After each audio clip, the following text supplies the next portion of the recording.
আজকে দেখাবো নায়রা কীভাবে সেলাই করে। প্রথমে আমি দড়িগুলো সেলাই করে নিয়েছি, এরপর চেন বসিয়ে নেব।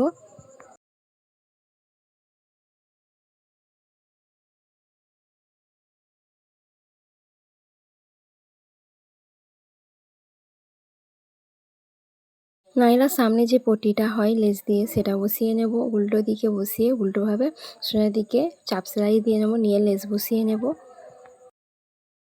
ব্যাক পার্টে ক্যাচা পট্টি কেটে আমি সেলাই করে নিলাম, কাট করে নেব, নিয়ে উল্টিয়ে আবার এক চাপে সেলাই লাগাবো। অ্যাটাচ করে নেব কাঁধ, দুটো পাত সোজাভাবে রেখে সোজা দিকটায় এক খাস সেলাই লাগাবো। লাগিয়ে বাড়তি কাপড়গুলো ছিটিয়ে দেবো, দিয়ে আরও এক খাস উল্টো দিকে সেলাই লাগিয়ে নেব। অ্যাটাচ করে নেব হাতা। এবার লাগিয়ে নেব হাতার পট্টি। উল্টো পাতে উল্টোভাবে পট্টিটা রেখে স্টিচিং করে নেব, নিয়ে তারপর উল্টিয়ে আবার সামনের পাতে এক খাস করে দু খাস সেলাই দিয়ে নেব।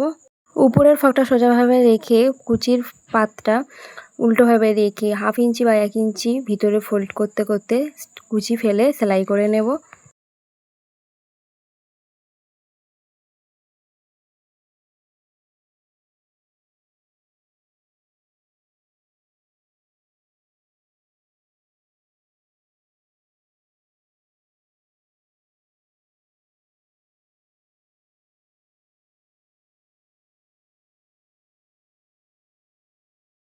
সবশেষে দুটো পাত একসাথে করে সেলাই করে নেব।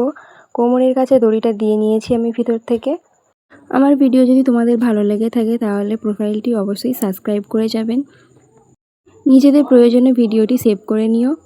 এই নায়রা ড্রেসটা তোমাদের কেমন লেগেছে কমেন্ট করে জানাও। Bye bye everyone.